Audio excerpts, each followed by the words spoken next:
मुंबई, पुणे, नागपूरनंतर नाशिकमध्ये साकारत आहे भव्य आंतरराष्ट्रीय क्रिकेट स्टेडियम. पेठ रोडवरील नाशिक महानगरपालिका हद्दीजवळ नाशिक महानगरपालिकेच्या माध्यमातून 180 कोटीपेक्षा अधिक निधीतून BCCI आणि ICCIच्या नियमानुसार या क्रिकेट स्टेडियमला जागतिक दर्जाचे बनवले जात आहे. 25,000 क्षमतेवरून नाशिककरांच्या आणि क्रिकेटप्रेमींच्या मागणीनुसार आता 45,000 क्षमतेचे भव्य क्रिकेट स्टेडियम उभारण्याचा निर्णय प्रशासनाकडून घेण्यात आला आहे. या क्रिकेट स्टेडियमच्या जागेचे विस्तारीकरण, सपाटीकरण, स्टेडियमच्या संरक्षण भिंतीचे उभारणीकरण आदी कामे सध्या सुरू आहेत.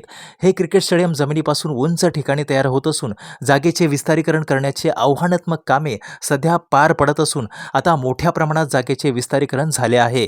येणाऱ्या काही महिन्यात प्रत्यक्ष क्रिकेट स्टेडियमच्या कॉम्प्लेक्सच्या बांधकामाला सुरुवात केली जाणार आहे. 6 टप्प्यात या स्टेडियमचे काम पूर्ण केले जाणार असून प्रत्येक टप्प्याला एकूण 30 कोटींचा निधी मिळत असून सध्या दुसऱ्या टप्प्याचे काम पूर्ण झाल्याचे दिसून येत आहे.